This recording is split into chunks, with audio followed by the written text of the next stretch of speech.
Yeah, I'm gonna call this city council work session of December 9th, 2025 to order. I want to welcome everyone who braved this cold to come out and be with us this evening. Want to let you know that council does not vote in a work session. Basically, work sessions are for council to receive information and also to discuss items of interest to the city. Anything we discuss here will not be taken up and voted on upstairs at a regular meeting. After council's had a chance to discuss the issue, I will open it up for public comment. So with that, we're going to jump down to the second item on the agenda, and that's employee new hire recognition. First one's the city manager's office. Scott, you want to introduce? Sure, I'm actually going to turn it over to David, Brian Ranger, who was our interim capital projects director, to introduce David, because he's going to be supervising. Okay.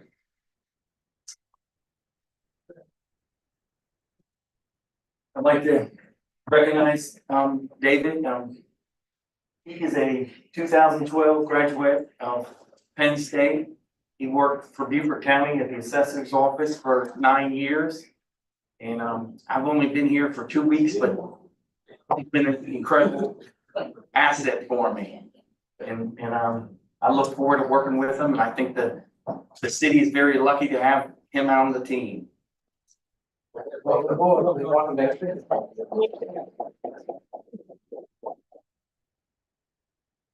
Okay, that's from community development. Art. Need to go home.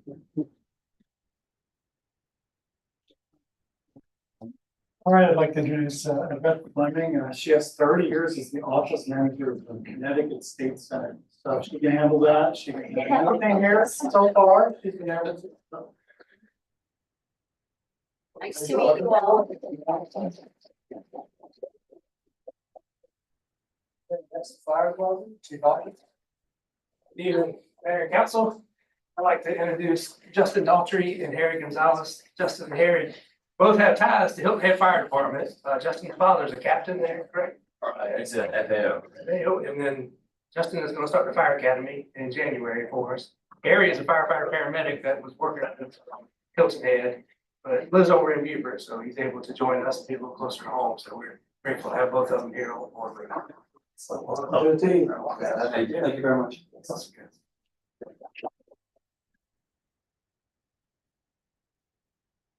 from the police department, Chief Price.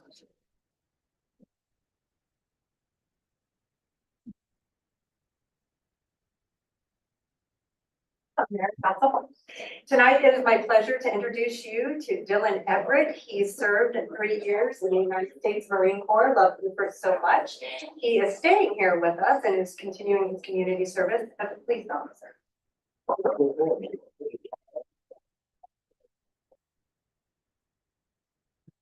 Certainly not least, Public Works. Good evening, Mayor and Council. I want to take the pleasure to introduce Isaiah Hidalgo. He is coming over to us from working with his family. He did a lot of woodworking, and it's one of his hobbies that he still enjoys. He come to be part of our general support. He's already jumped in and helped build a PD obstacle course. He's built some air conditioning towers and some other things. So he jumped right on board, fits right in, and we're glad to have him aboard. Okay,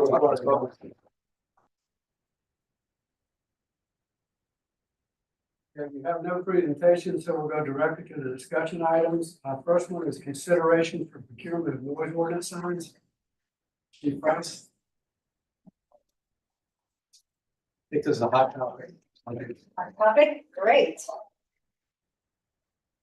Thank you very much for having me here today. And we are going to talk about the procurement of noise ordinance signs, and if you guys would like to have some noise ordinance signs, and a little bit of background of how we got to where we are here today, and what we kind of do with noise ordinance signs. So, or actually ordinance enforcement efforts.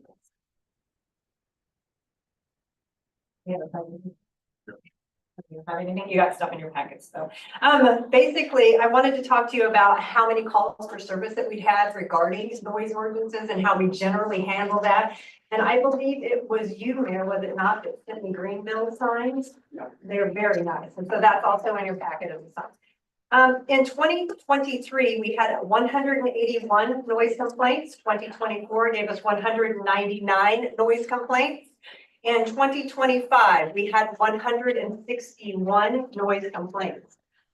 We respond to the location that they have the noise complaints in, and as per ordinance, in some cases, what we do is we contact the party who called, and then we contact, if we can find them, the offending party. Sometimes if it's a vehicle, it is harder to find the offending person still there as they're mobile. We start with giving a warning for every single violation of the noise ordinance. Page 6.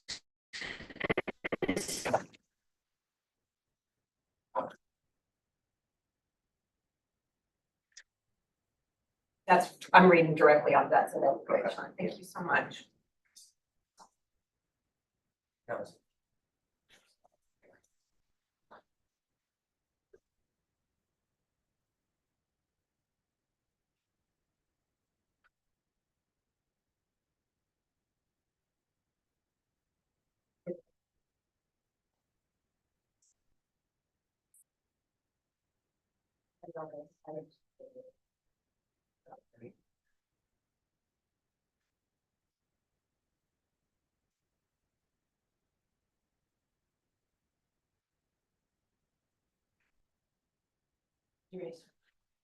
Thank you very much. Just to repeat just a little bit and back up, we give every person a warning on the noise ordinance. We have a conversation, as we do with many things that are violations within our city. As you all know, we have about a 60% rate of warnings, even on tickets, like tickets for, speeding or anything like that. We try to get people to comply willingly. We want you to just turn down. We don't actually want to fine you or give you a ticket. We just want to make it a pleasant environment for everyone, quite frankly. So our citizens and our tourists and our visitors can just, be at peace. That's really all we want. So out of every single complaint we've had, the warnings have worked when we've been able to contact the violator. So we've had 0 citations on this. Okay, just to let you know, they've all been compliant when officers contact. Okay. But that doesn't mean that we don't have the ordinance there. It doesn't mean that it's not in effect. I gave you an example of what Greenville noise ordinance was, the applicable parts of our noise ordinance. And as the mayor provided, there are these signs that are in the packet. You can see them there on the screen. I really like these signs. I assume you guys did. You gave me the packet of it. I think that they're really helpful. The thing I like about it is they're mobile. If we have several complaints in one area, we can take those signs and then put them somewhere else and let people know. That also serves as a warning, right? First, we want the officers to contact them, but this is a reminder and a warning as well. We don't want the noise. We don't want it to be tolerated. We don't want our neighbors and visitors to be disturbed by whatever noise you're making, be it verbal or be it with your vehicle. And then also in there is the fine for loud and unseemly noise. I know Greenville listed it on their sign. Our standard fine is $465 if the judge agrees to that, and that's what they give, right? That's usually what the fine is, but the judge can make it whatever the judge wants to make it if you're found guilty. And then there's the cost of the signs. We did a little bit different. I couldn't find exactly the ones that Greenville had. If you're interested in exactly the ones Greenville had, I am going to contact them and see exactly where they have that made, or if we can have ones made up locally that we can have that are, I really like those signs. I think they're really nice, and I don't think they're disturbing or too loud colored, but I do think that they're very informative. So the next slide is just options of sign prices and how much that would. And it runs about $279 per sign. And of course, if you order more signs, it goes down. I did do some analysis of where we would like the signs to be.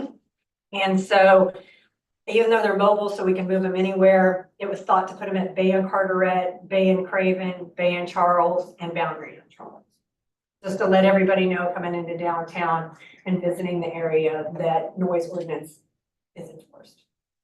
Yes, sir. Would this apply to loud vehicles? Yes, sir. I mean, like mufflers and things like Yes, that? sir. Okay, Yes, sir. that seems to be a bigger problem. It is, and catching up with them and getting aware of it is, it's hard to, if we get a call on it And we get They're the, going, they're continuing to go, just like anything else.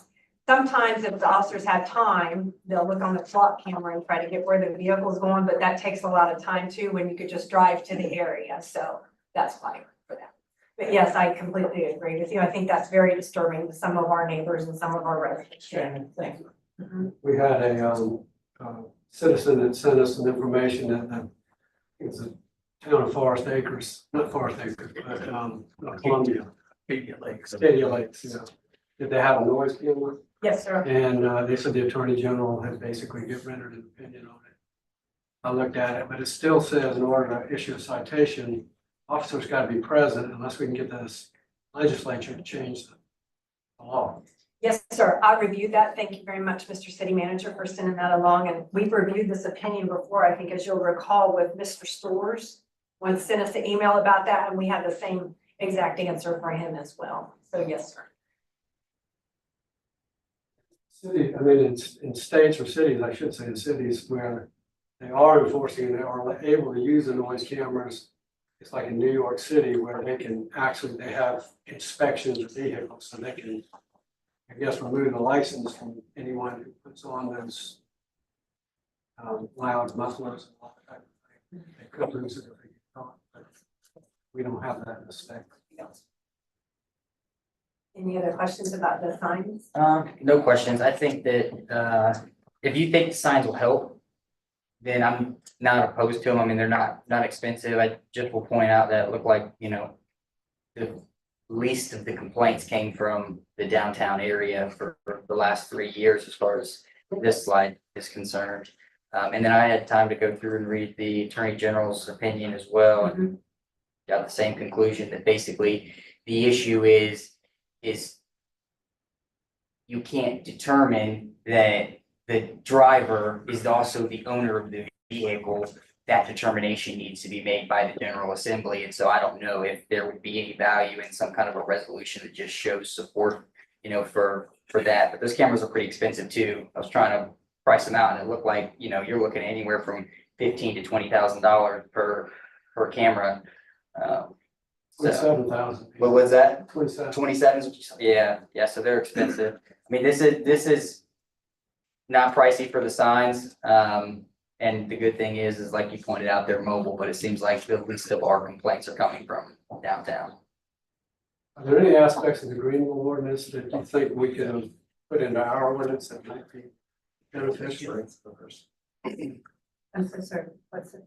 To strike them. Oh, got it. I think our ordinance is pretty clear. It is lengthy and it does have, it defines the nighttime district and it talks about decibels and things like that, but literally in section A, it says should be unlawful for any person to willingly disturb any neighbor or business in the city by making loud or unseemly noises. I think we have it. I just think it's very long. If you would like, yes, maybe I can, with the city manager's approval, talk to our city attorney about it, give him the Greenville ordinance and see what he thinks about maybe, cleaning ours up, making it more clear if that's what you all would like.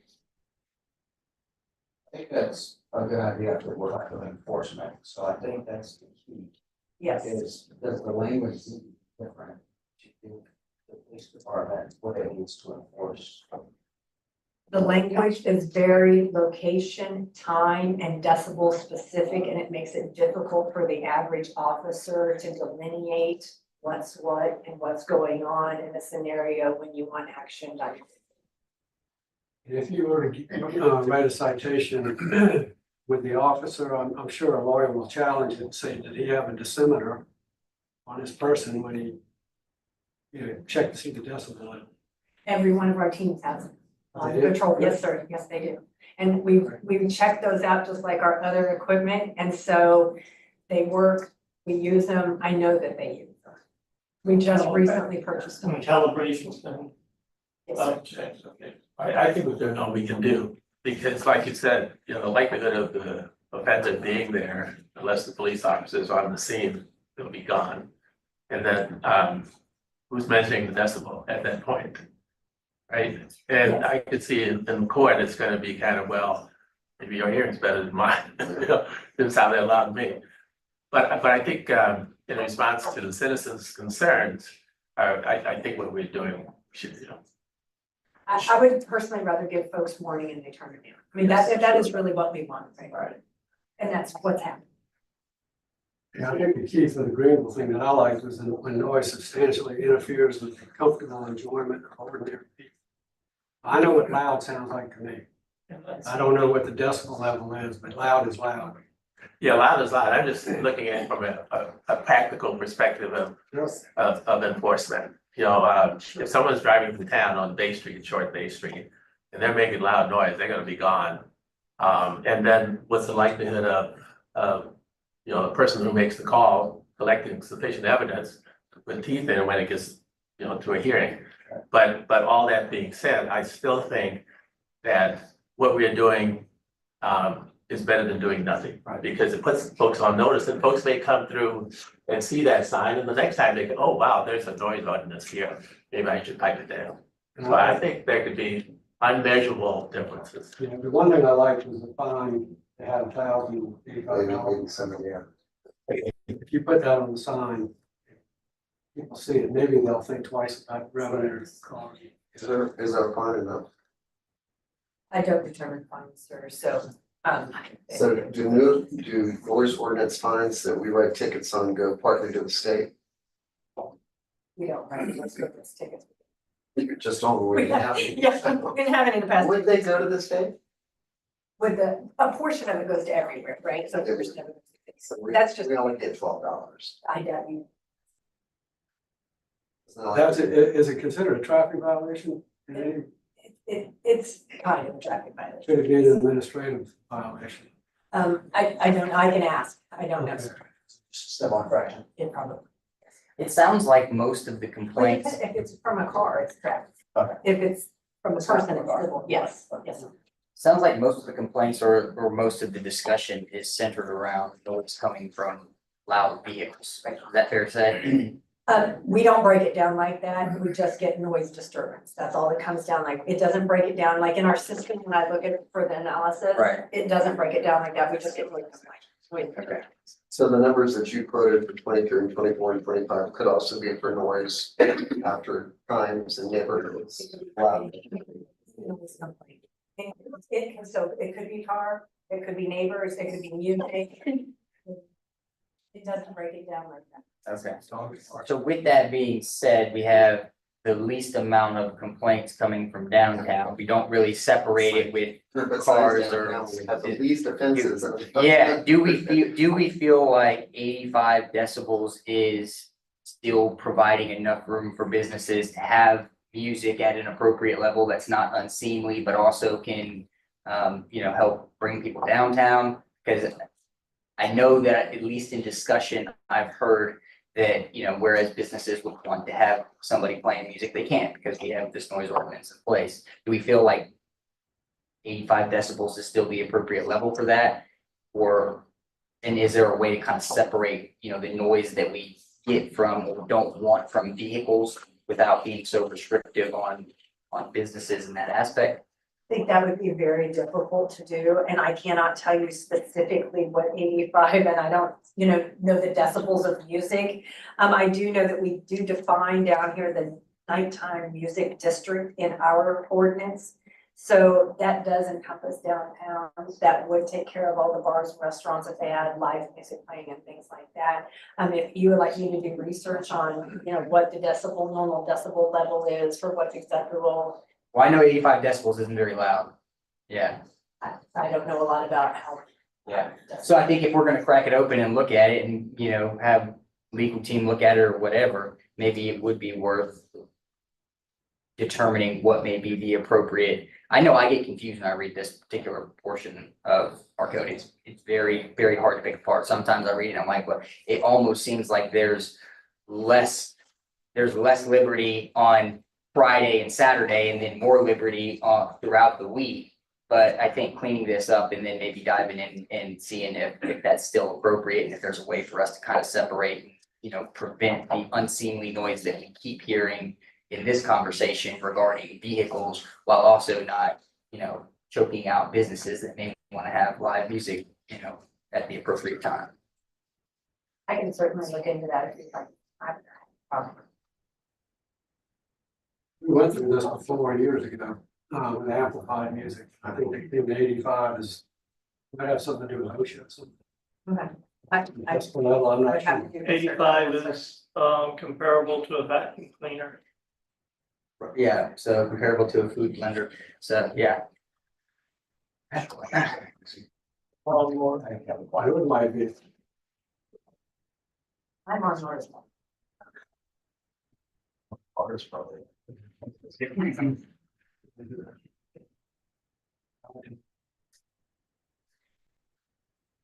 Any other questions from council? Discussion? All right, I'm gonna open it up to the public. Mr. Scarborough, you want to come up and stand here? Sure. State your name and address, and so we can get you on the record. Wallace Scar, 1207 Bay Street. Stand over here. Thank you. Thank you very much.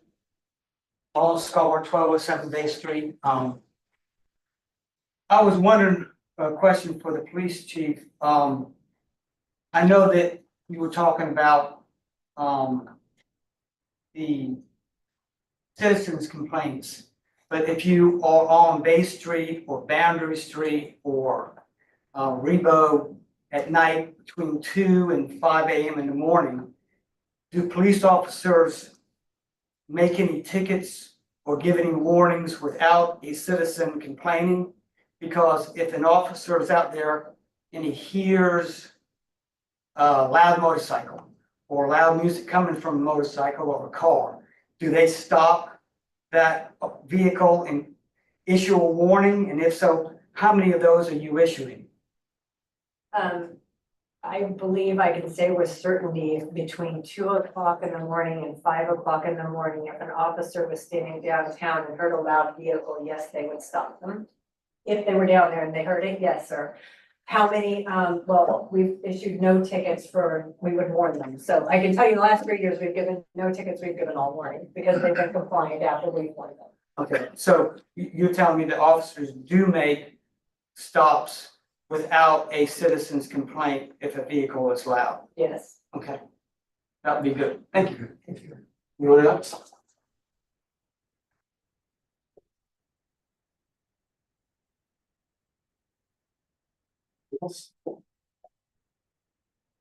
Wayne Reynolds, 2212 Bay Street. I'd just like to add that every time you hear a loud vehicle, it is an illegal vehicle. There's no standard off the lot car that would create a problem for anybody that complained. So what we have here is muffler shops and guys, motorcycles, cutouts. I was in the line for Chick-fil-A a week or so ago, and a man in a newer Corvette was making a fair amount of noise. And I rolled down my window and I said, "That's pretty loud motor you got. That is stock motors." "Oh no, these are cutouts." So every single one of these is a violator of the law about what you can and cannot do with your mufflers, whether it's straight pipes on a Harley or an altered muffler system, glass packs. That's what we used to call them when I was a kid. I think they call it cherry bombs now. Those are all illegal systems. So every one of those sounds that you hear are from illegal vehicles, and there are plenty of ways to, I think, police that better. I get your sensitivity to being nice to motorists and give them a warning, but the fact that there hasn't been any tickets written. I live on the corner of Bay and Rebo Road, and I can hear them inside my house. And I call that non-emergency number all the time, and I know what they see. They see my number, they go, "Oh, here's this guy again." But the truth is, it is a problem. There are, I don't know, 120 houses on Rebo Road between North Street and the hospital. And they're all impacted by the guys that, think Rebo Road is a racetrack. And if you don't think it exists, then, roll down your window and park on Hermitage Road at the corner for a while and just see what you hear, or in my driveway, or in my porch. I invite you. But I think it is a much bigger problem than a signage ordinance. I think it's all helpful. But there are a lot of people out there, and I know this, part of it is because we don't have inspection stations. But if you hear a loud car and you know it's a loud car, it's an illegal car. So I would like to propose some resolution to that. So anything legally we can do? Well, you have a muffler ordinance, you have an ordinance that says you cannot alter the emissions system. That's on the books. Anyone else? Hey, Edward Dukes, A21 Revo. I'd just like to agree with the last two speakers. We need enforcement. It is a real problem. I own a business on Bay Street. I live on Revo Road. It's not good for our quality of life. I'm in the real estate business. It's not good when people come to town and that's what they hear. They hear it. And we're all maybe a little blind to it, but it exists, I assure you.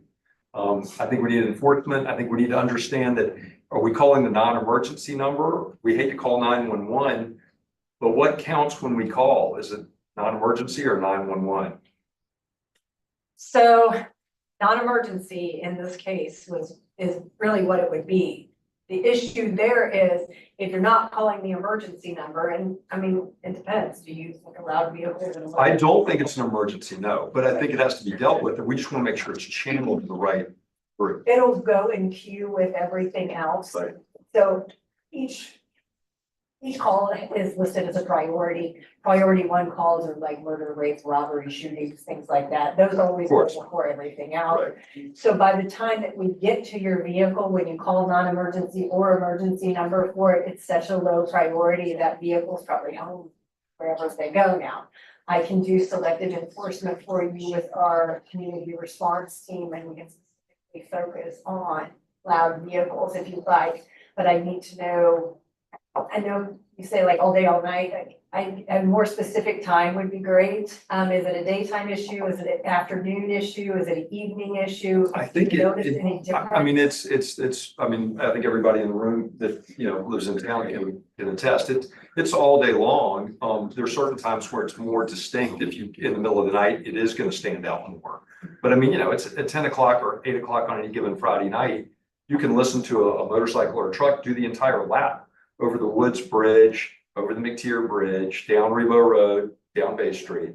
I mean, this has been going on for a long time. So I think it's enforcement from the police standards. If y'all can, when you hear it yourselves, stop that car or stop that motorcycle. Because like you said, by the time we call, you don't even know which direction you're going, and they're, like you said, you've got other stuff to do. But if your officers could perhaps have the ordinance written in such a way that y'all can stop that car, stop that motorcycle. And I hate to say it, but maybe actually write the ticket, because the warnings aren't getting us there, I'm afraid. So that's my 2 cents. We need to coordinate maybe with more, because I live where I can see the bridge, the McTier Bridge, and I hear them at night and they're wide open. I mean, it's like they're flying over the top of the bridge. Oh yeah, it's a race. You can hear Yeah, it. sure.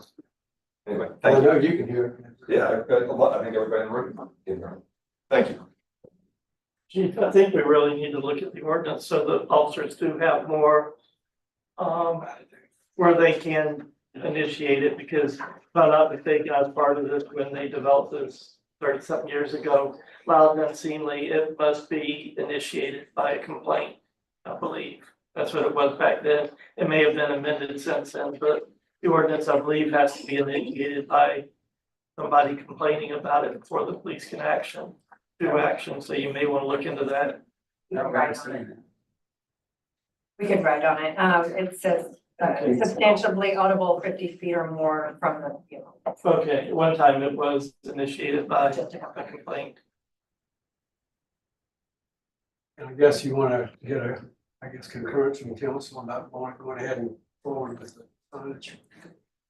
Whatever is your pleasure. Council. It's pretty expensive. I think it's worth it. Yeah. Okay, so look at signs, and then also the ordinance itself with the city attorney to maybe give it a little bit more clarity and function for officers today to go ahead and use that for enforcement. And those are my takeaways that I wrote down, proceed to sign its purchases and examine potential permit ordinance language. Can I ask one more question, Mr. Mayor? But, yeah, I'm sorry, yeah, Get you on camera. this, if y'all are gonna look at this noise ordinance, which you say you're gonna do, if I could ask for a point of clarification when you're looking at the noise ordinance.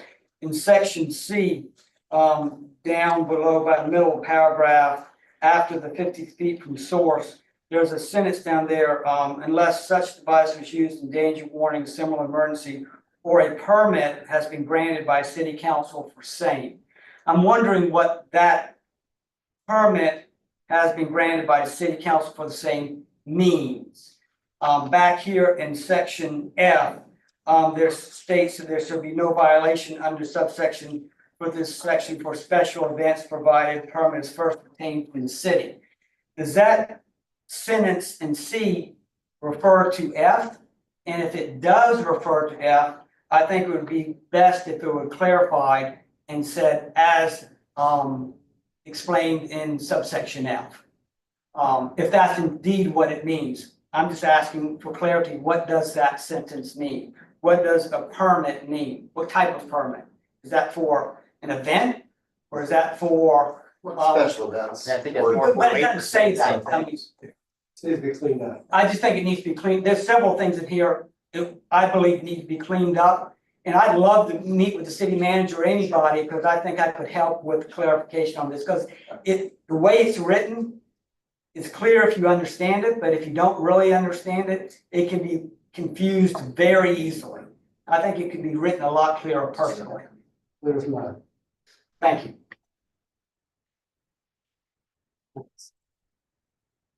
Okay, any other comments on the subject? Okay, hearing none, we're gonna move to the next item on the agenda, and that's the Duke Street project. Alan's the primary leader, but I do want to kick it off. Okay. We made some contact with, Representative Erickson, who's been a great aid on for us with the Department of Transportation. And we now have a meeting scheduled with the Department of Transportation officials on Thursday at 3 p.m. Together with our staff and our engineers and, to talk about, the different designs, and, seeing circular motions will be going. I think we can get some traction after that. What that would look like, I can't tell you, but what I'm gonna show you today was developed prior to that meeting scheduled. Nonetheless, I think that it's still good information to have. It shows you basically 3 different scenarios. And Brian will walk you through that. And then Alan will talk to you about the financial. Sounds good. Good afternoon, Mayor and Council. I'd like to introduce Brian Webbies with this employees and senior project manager. He has some history with this project. So we'll just want to kind of start out with just the timeline that's in your agenda packet, kind of back and forth between the city and SCDOT. I guess Brian, would you mind maybe explain a little more, kind of a little of the background? Sure, and thank you for having me. I guess our original design was based on the previous segments of Duke Street when the streetscape was already completed. We did turn that in to DOT for review and approval. They had concerns about allowing parking within the intersection site triangles, and thought that was, a safety concern. So they provided some comments. I believe city and DOT had some meetings to try to negotiate some of that. And it's my understanding from Raul before, I guess he left, that there was some sort of agreement, it seemed that if 2 of the parking spaces were removed from either end of the project, that would alleviate some of the concerns. But then DOT came back and said, well, they're still within the site triangle, so we're not able to approve that. And that's kind of where we landed at this point.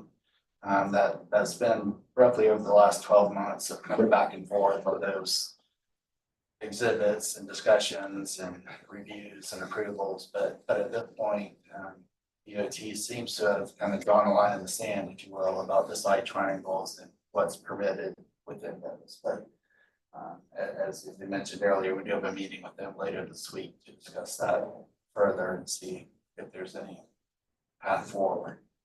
So according to the SCDOT, they don't want any cars parking on it. That's what they've said, yes, sir. And basically what that does, from both intersections, if you apply those triangles, it essentially, I think there's one parking place may be allowable in both blocks. So for all practical purposes, it would eliminate the parking as an option, the streetscape. When was this line of sight, I guess, issued? Because it seems like every other street we have, you've got parking spaces right up to the curb. Yes, sir, I agree. I don't know the history of other places, but DOT's kind of said that for this project right from the beginning. It's kind of held that position, it seems. Throughout various submittals and options, discussions. Can you describe the site triangle? I'm trying to get a picture of it. Yes, sir. So basically what it is, if you're on, say Amar Street, pulling up to Duke, come to the stop sign, you need to be able to see certain distances on both directions, to know if a car's coming, that sort of thing. And so DOT requires a certain distance to be clear of obstructions, such as parked cars or trees or fences, that sort of thing, so that the cars entering Duke Street or crossing Duke Street can do so safely. But also, if you're on Duke Street, if you see someone pulling out from an intersection, you can stop appropriately before causing a crash. Yeah, and when I look at these diagrams, it just seems like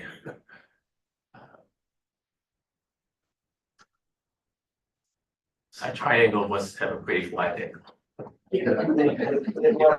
Pretty wide. It's based on the speed of the road. It's measured 14.5 feet back from the edge of pavement. So come back 14.5 feet and then go the appropriate distance down the road, just kind of connect the dots.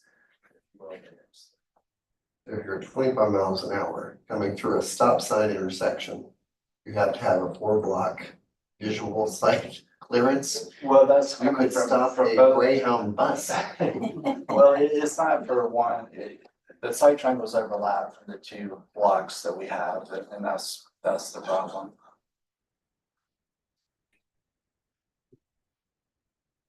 I feel like I'll kind of go into the financial side and then we'll go into more of the exhibits that we have. But so we budgeted $1 million in this fiscal year for this project.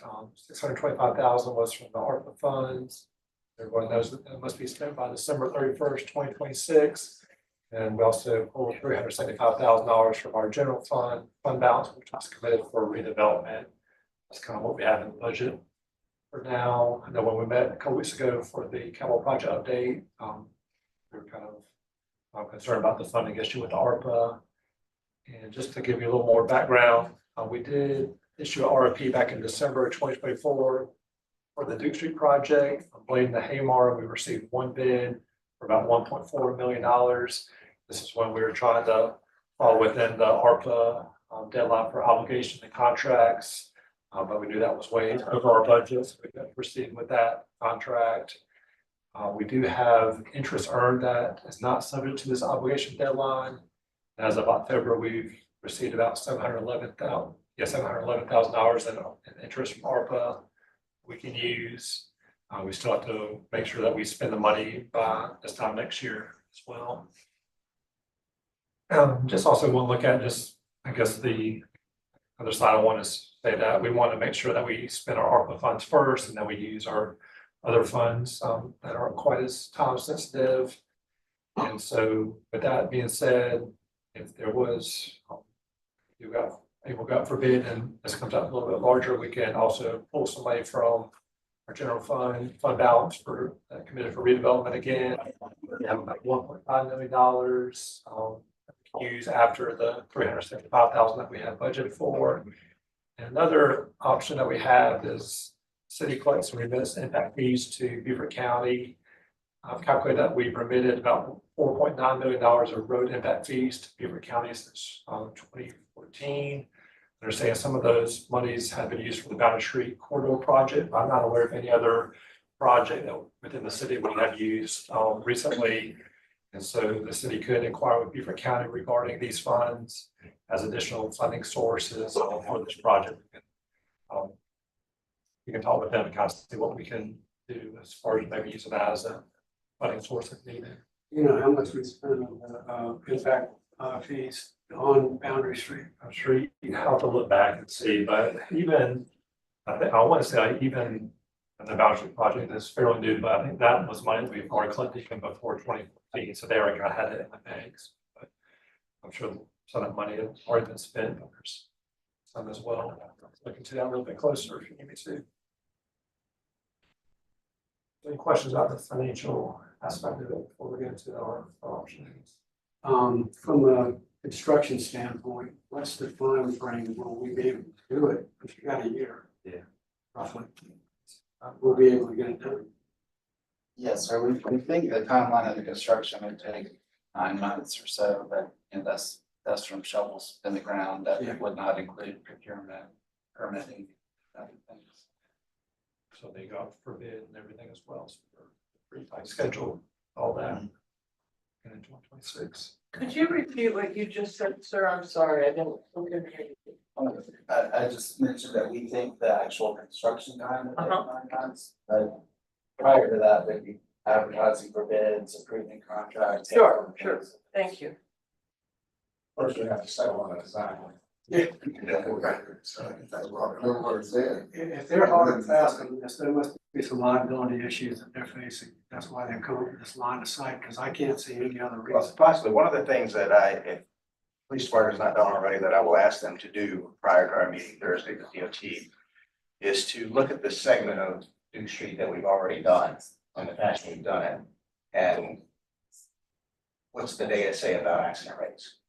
With those, without those light triangles. So, so we'll bring that data to the table with us. I agree. If it will do any good, but we'll have that data with us. And the traffic box. Right. I think that would help. So, forgive my ignorance on this, but like, when we have these concepts and designs drawn up, do they not factor in the site triangles? And if they do, is there not a way for us to pinpoint exactly what has changed with SCDOT? I mean, obviously, they're coming from a manual or something. It's not just, that subjective. And so I'm a little bit unclear as to how we have a concept and a design, in December of 24, and then now, after 12 months of going back and forth, there's still uncertainty as to what the triangles should be, and now they're overlapping. I mean, the road hasn't gotten any longer, it hasn't changed. And so I'm just a little bit, can you help clear that up for me? Sure, so what we were asked to do on the original design was to match what was done previously, which was also permitted by DOT, so that's what we created, plans showing basically applying the previous streetscape designs, if you will, in proximity to intersections to this new section. And when we turned that in for DOT review, they came back with the slight distance questions and concerns. So they're something that they approved previously, they're no longer approving right now, and are they being specific as to what language changed that now has made it something that they would no longer approve? Or is it really just that subjective to where it could be somebody reading it on Monday decides that it's okay, and somebody reading it next Monday decides that it's not okay anymore? The standards have not changed since the beginning, since the previous sections were performed. I don't know the history of the previous sections or what negotiations or discussions were had.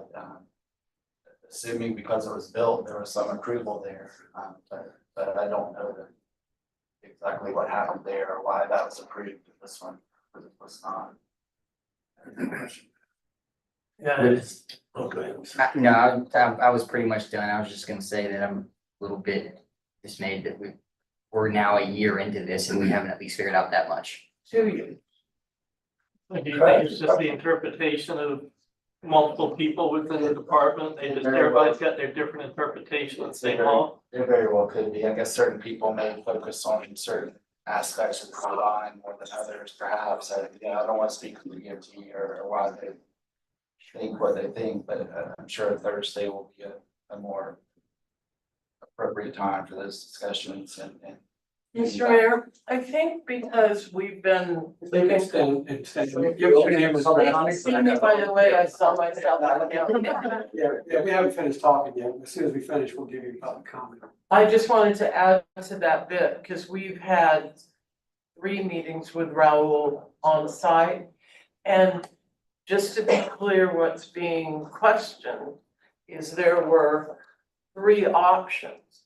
They ixnayed 1, they ixnayed 2, but as of October 28th, we were told option 3 was approved. So that's what I just wanted to throw out for a question. Can you give your name and address for the clerk? Daryl and Augusta, Duke Street. And option 3 showing that I'm looking at shows no parking. No, parking. Sorry. No, that's option 4, I think. Option 3 that we were provided showed we had all of 4 spots on Duke, I'm sorry, on the 1600 block of Duke. And 1 parking place on the 1700 block. And I throw that out there because I think we're even confusing what options, and have they really said no to option 3 once they said it was approved? Yes, well, I'm seeing a little different on the options, but I guess that could be ironed out. Yeah, that was. I have all the files that Raul sent us, yeah. We all do. Right. I have, my question is an Alan question. Looking at all the things that permitting and design and other things that has to be accomplished. And takes about 9 months, once shovels in the ground. And we're only really 12 months away from the end of 26. Alan, do you kind of a drop dead date, so we move the ARPA money and spend it somewhere else, so we don't accidentally lose? Yeah, we're gonna get more clarity on this project, but we can move forward with this project. We can spend ARPA monies first, even if this goes past 2026. And we can use other funding sources for the other part of it. For the interest. Yeah. So I guess what I'm not clear on is, so we want to spend the ARPA money first, but if we can't spend the money on this project, then we have another project that we could put the money and spend it. That discussion that needs to be a project we've already established through ARPA. We can move those monies to another project. Somehow I'm not that optimistic about this project being done. Well, and I think it's unfortunate timing that here we're having this meeting, but then we have the SCDOT meeting coming in a couple of days. And I guess the fortunate side is this conversation can be used to generate good questions that we can then take into that conversation with SCDOT. And I'm more optimistic, I guess, that conversation goes good. It just needs to be that our questions are really drilling down and trying to figure out exactly why it is now an issue when it was not an issue before. And I wouldn't just let somebody subjectively say that their interpretation of something is now changing that. It needs to be clear. That's why they have these manuals in place, is because there is that, I don't know them, but they do, and they should be able to point to it and tell us exactly why we cannot do it in this case and why we've been getting kicked around for this long. Yeah, I mean, if the standards haven't changed, they haven't changed, but where did this come from? And it has to me, if there's nothing in the language of the manual, then it must come from the legal. If they're getting sued or something and they want to protect their backsides. The only thing I can think of. But we'll know after Thursday, right? Yeah. We'll know more after Thursday, yes, but one of the conversations that we need to have, and we may not be fully prepared to have it tonight, is what is the appetite for council, if need be, to take ownership of that road to build the kind of streetscape we want to match the previous streetscape? In other words, if SCDOT takes a hard line and says, no, this is the standard, we've got to have these site distance triangles or nothing.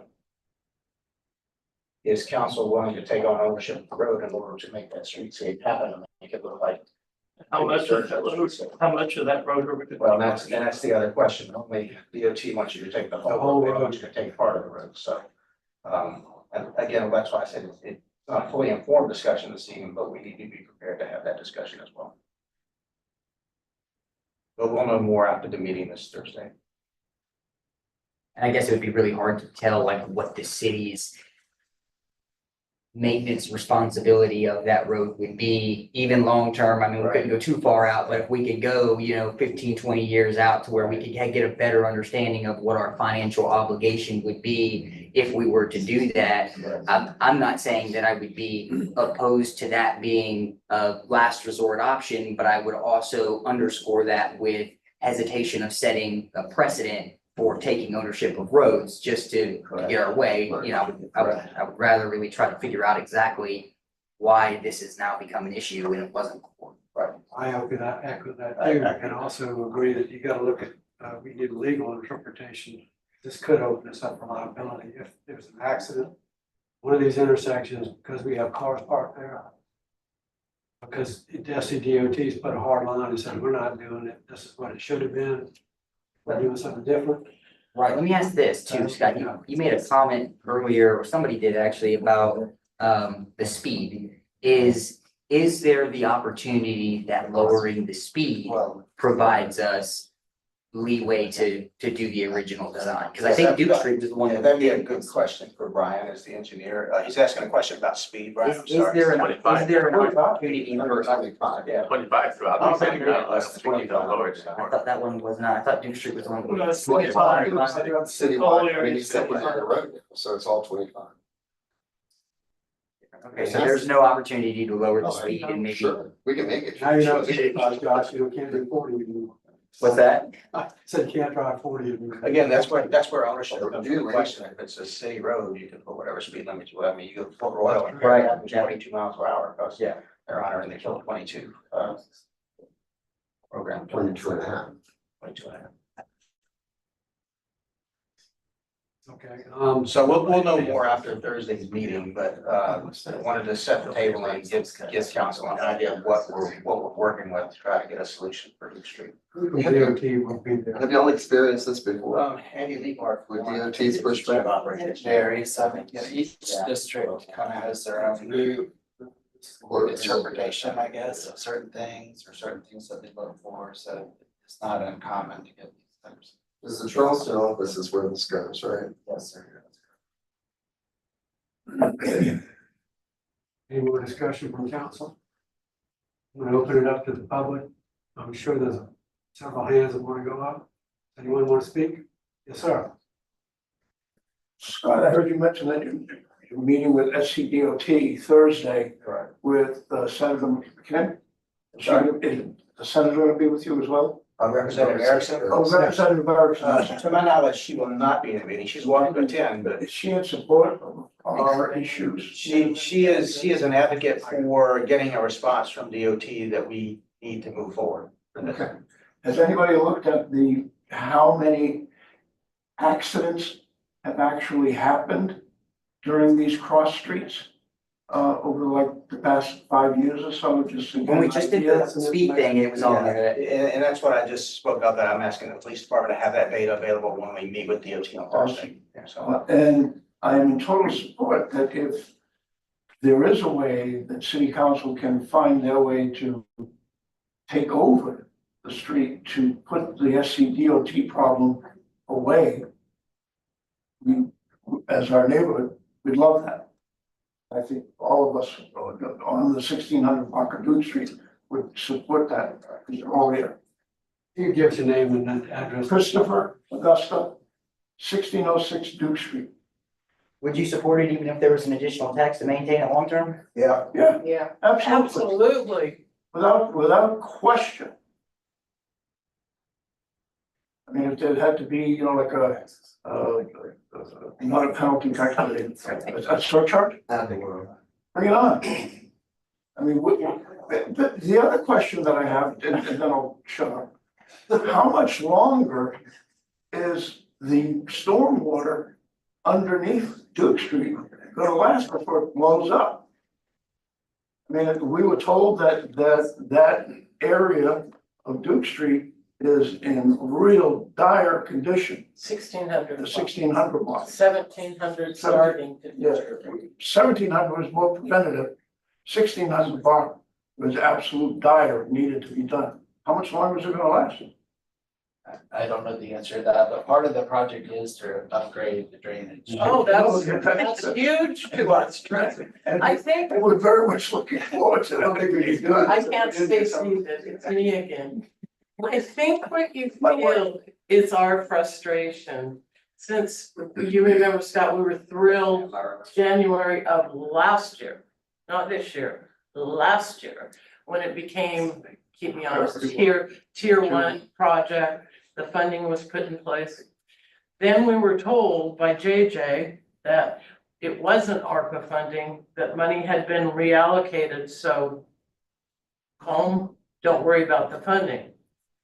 Then we had Raul, who we enjoyed working with, over with all of us and more. And he showed us the options I was telling you about, the one option where we had 4 spots on 1600, 1 on 1700. Now what I'm hearing is that's gone away too.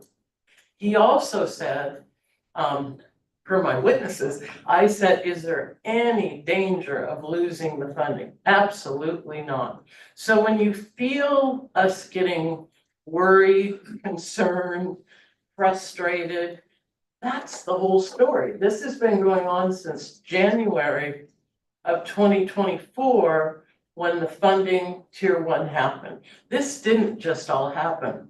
And the way JJ explained when the bid went out, which was sort of a joke. I remember him in a city hall meeting I was watching from home, and he said, I told everyone we were moving too fast. We could go back and watch it.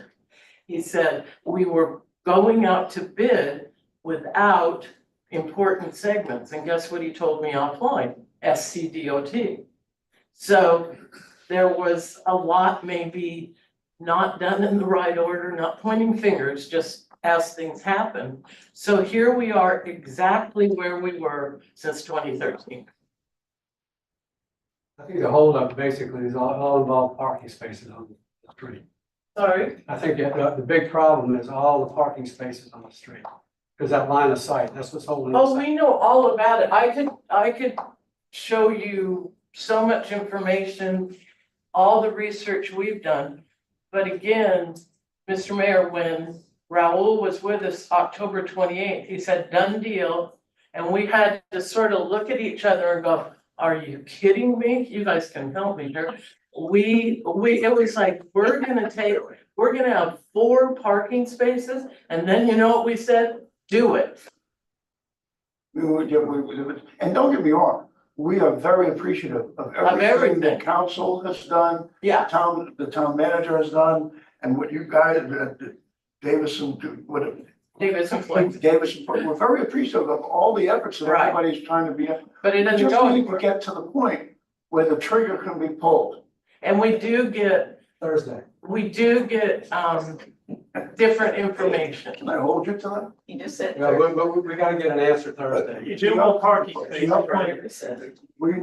If there's a surcharge that needs to be put on our taxes to get our parking spaces, to buy the street, buy it. Well, I was only saying that because again, my concern would be setting a precedent, but I think it's a real conversation to be had because it may make sense for us to own roads. And we just need to be cognitive of what that looks like long-term. Without question. Right. I mean, there's not, it's today, but yeah, what is it gonna be 20 years from now? Right. And that's a valid concern. What's the minimum number of parking spaces that would be acceptable on that stretch? Well, we agreed to 4 and 1. We agreed to 4 and 1. I mean, do I think that's unreasonable? Totally. Yeah. I mean, down to 15, whatever it was originally. What was that, sorry? Wasn't it originally 15 spaces? I don't know where that number. I'm seeing 1 parking space on option 4. Is that what you meant? no, that was on the Option 1700 block, 1 parking spot and 4 It was parking spots on the. Option Oh, I 3 see. was what we were. I see. Which it's, I just don't understand where they're coming from, and they're turning around and saying that people that live in a residential community downtown that can't have parking spaces in front of our house. And we understand the line of sight totally. Yeah. And what's been explained to us, but no one can explain what you're saying, which is, or asking, which is, where did this new rule come out of the hat? Point to it. No, if these triangles that they're talking about, these are actual physical structures. Yeah. How the hell are the school No, buses? no, no, no, It's Overlays, visibility. of sight. Yeah, visibility. Yeah, line of sight. And they create these triangles from each of the intersections and they to join one another. Okay, And then that blocks out the entire block from having any sight freedom. not being a road construction guy, I just had to ask the question for clarity. Thank you very much. Yes, sir. Name and address. Michael Eggers, 1610 Duke. I have a comment and a question. So the comment is, if we do nothing, you don't satisfy your line of sight issues with the DOT. True. If you do nothing. If we do nothing. So if nothing happens to that street, you have line of sight issues right now. So We're improving it. well, this sounds to me like it's an interpretation. So I read it the last Monday and I liked it, and I read it this Monday and I didn't like it. Not that ever happens with the DOT. But I would argue that point with them. And then the question is, do you solve the issue if you just make it a four-way stop? You could, yes, sir. I mean, it seems to me if everybody has to stop. It doesn't appear because you are a stop sign at Layton Street. No. You have to not. Or- But not on, Right, but the sight distance is the through traffic, it's not the cross traffic. Oh, so if they made it a four-way. It would be the cross. If you made it four-way, Does that it not- wouldn't change the sight triangles. if everybody. It would on adventure stuff. I think so. Before we stop the print. Well, I mean, it'd be Is that something. shorten it? It's measured from the side street. So it would it shorten the triangle? If it was a To have four-way stop stop, sign? there basically wouldn't be any side triangles because everyone would have to stop. There are two four-way stops within a block of each other. That would. Never happen. Just put four ways all in Layton Street. Well, for $300, you buy some stop signs. Well, they're not our roads, so we can't advocate put them up. Oh, I hear you. Okay. All right. Well, anyway, thanks. No, it's a good thought though. Anyone else? Thanks. Okay, I guess you've heard, you made some notes for Thursday. Okay, please get back with us. Okay, on that, and, this will come up again. Thank you, Alan. Anything else? Any final remarks before we?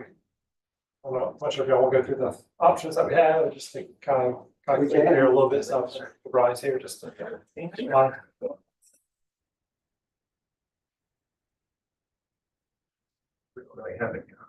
Yeah, we don't have. No, they're out. I don't think I want to. Yeah, there's go to option on each one. Wanting to vote turn here? So this is the original design we had to match the previous blocks and how parking was laid out.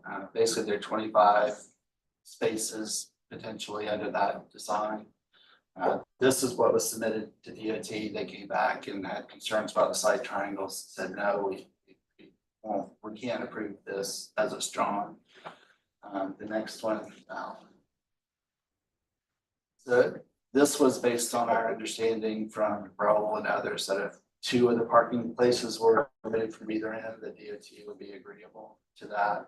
So this does take away 10 parking spaces from the original design, but DOT came back and said, we still have the side triangle issues, and basically at the same point we were. So this has not been shared with DOT or discussed, but this is just what it might look like if we just put in just curb and gutter, like the section between DMR and Reba has, where it's just a grass shoulder, concrete curb, and we can still do the drainage improvements, all that stuff, but it just wouldn't have the designated parking like the other segments do. But I'm not saying this is where we need to go, just saying this is something that hasn't been discussed with DOT, but could be an option. No designated parking. No designated parking. It'd just be It's not designated, but people could still park on the ground. Well, they'd just be a grass shoulder, yes, sir. If they, I think they're parking on other sections like that, but it wouldn't be a marked parking place per se. But I guess there really wouldn't be anything to prohibit people from parking there if they chose to. And then basically this is just showing the site triangles that DOT is looking at. And, you know, the red areas are portions that clip the triangles.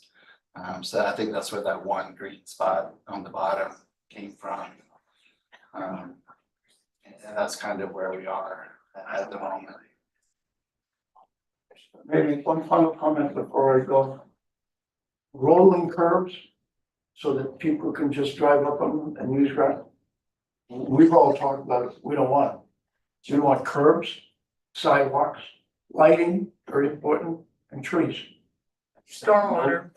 And stormwater. That's right. Okay. Thank you. You know, I still believe, I don't think what Raul sent us is up there. Yeah, I haven't seen it either. What he printed out, well, he came with his computer and did this presentation. I'll send it to Scott, just so you have it in your back pocket. Because it's not up there, so something else is wackadoodle. Brian, are you familiar with what she's talking about? No, sir, I'm not sure what Raul shared.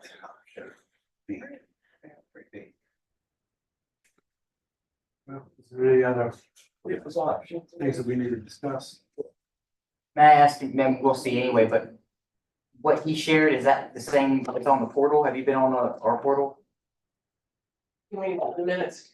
No, the capital It hasn't- project portal? Unless it happened recently, the portal for this project hasn't been updated since May.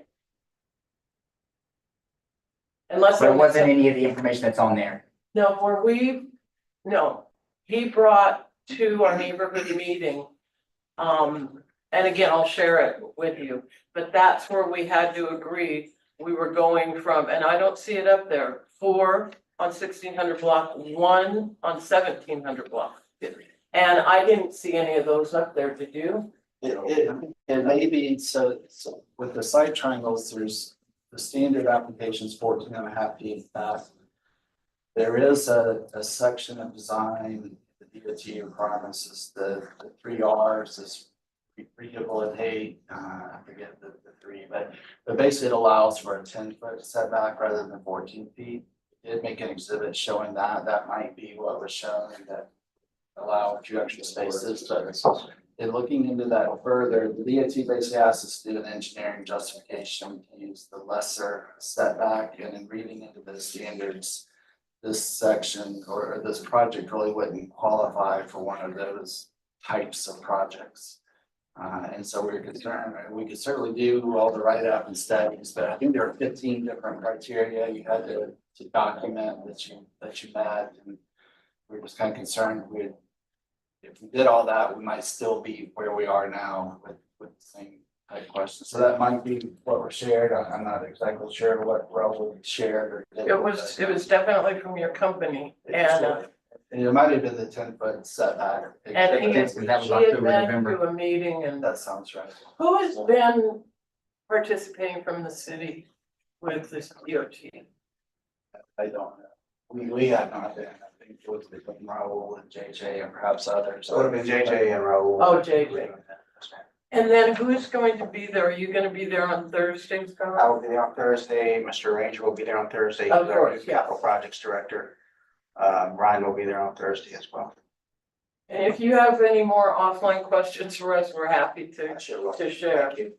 If you can send me that. I will. I'll do it before we leave. Okay, thank you. Any more questions? Okay, hearing none, I'm gonna move on to our next item on the agenda, executive session. Yes, Mr. Mayor, pursuant to Title 30, Chapter 4, Section 70A2, the South Carolina Code of Law, discussion regarding the purchase or sale of property, and pursuant to Title 30, Chapter 4, Section 70A2 of the South Carolina Code of Law, received legal advice regarding current and pending litigation. Like motion that we go into executive session. Second. All in favor? Aye. Okay, we now